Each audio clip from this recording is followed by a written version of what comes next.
السلام علیکم ورحمۃ اللہ وبرکاتہ۔ ناظرین، محمود 9 جنوری 1919 کو سرحد کے علاقہ پنیالہ میں پیدا ہوئے۔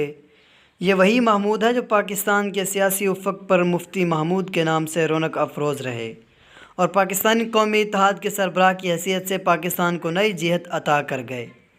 آپ کے والد کا نام مولانا محمد صدیق تھا، جو قبیلہ ناصر کی شاخ یحییٰ خیل سے تعلق رکھتے تھے۔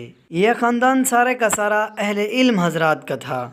مفتی محمود رحمۃ اللہ علیہ نے ابتدائی تعلیم تو رواج کے مطابق اپنے والد اور ماموں مولوی شیر محمد سے گھر پر ہی حاصل کی۔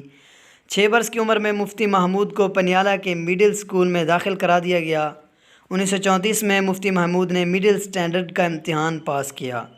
اس کے بعد دینی علوم کی تحصیل کی طرف توجہ کی۔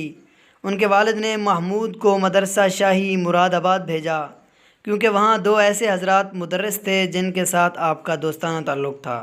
لیکن مفتی محمود کی خواہش دارالعلوم دیوبند میں تعلیم حاصل کرنے کی تھی، چنانچہ آپ اپنی خواہش پر ہی دارالعلوم دیوبند چلے گئے۔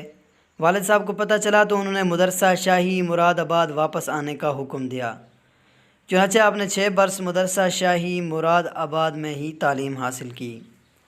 ناظرین، ہمارے اس ویڈیو کے بارے میں ایک کومنٹ ضرور دیجیے گا اور چینل کو بھی ضرور سبسکرائب کیجیے گا۔ والسلام۔